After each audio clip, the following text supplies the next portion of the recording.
morning. The big story that did come out on Monday, which kind of stole all the media, and I guess I didn't miss out much on not doing a show yesterday because I don't want to spend too much time on it anyways because it's a non-story to me, and that's just this Joss Whedon shit. And I kind of touched on it on the weekend movie talk as well because it was trending over the weekend, but then he actually addressed it on Monday, which is why all the articles and stuff were written. Let me knock this shit. Sorry, I felt like it was about to fall on me. Anyways, so yeah, that's a non-story to me. He addressed some claims that have been made for the past couple of years now regarding Justice League, and it was all wrapped up with the boycott WB that's constantly been trending, and I support Ray Fisher or something like that, hashtag Ray Fisher. Stuff's been trending for a while. Basically, there were some allegations that he was mean on the set of Justice League, which was a chaotic situation that he was kind of thrust into. Obviously, Zack Snyder got pulled off the movie, or didn't get pulled off the movie. I don't mean to be disrespectful like that. He bowed out of the movie due to some private family events, which I'm not even going to mention here because it's doesn't really matter. Long story is he was no longer part of the movie that he'd been making, he'd been building, he'd been putting so much work and time into. Joss Whedon came in, it was kind of a shit show. He was an asshole apparently. After Ray Fisher came out and accused him of racism, which I think still has been unsubstantiated. We've had other people come out and say, yeah, he was an asshole to work with. Gal Gadot has come out. There's been other people that have come out that said that, he's not always the best to work with. But most of the claims center around the Justice League film. Sorry.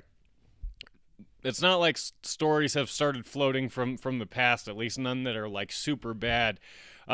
And at the end of the day, I like the products that the dude makes, and so if he's a little mean to his employees, which is what they are, that sucks. That's unfortunate. It might be hard for him to get work once that word spreads around unless his product is really good. But I think about Stanley Kubrick or some of the old school filmmakers that would basically torture their film stars.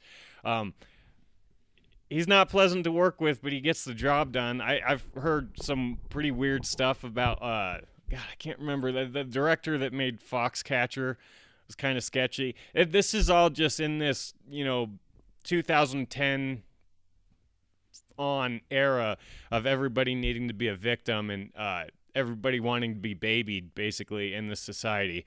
Because he was beloved just a couple of years ago, and they're trying to cancel this guy the same as Harvey Weinstein, where apparently all he was rude. There's no legit claim of like physical abuse or anything. He threatened Gal Gadot's career. I don't give that much of a shit about that.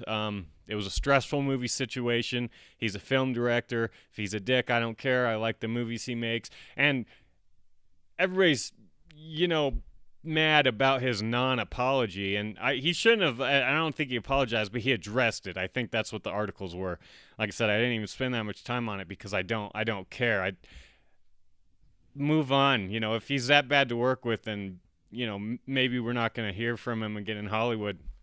And it sucks because if the buzz around how the last movie went will affect going forward, that might be the last big movie that we get out of him. And that's unfortunate because it seems like that was the only bad patch in his entire career.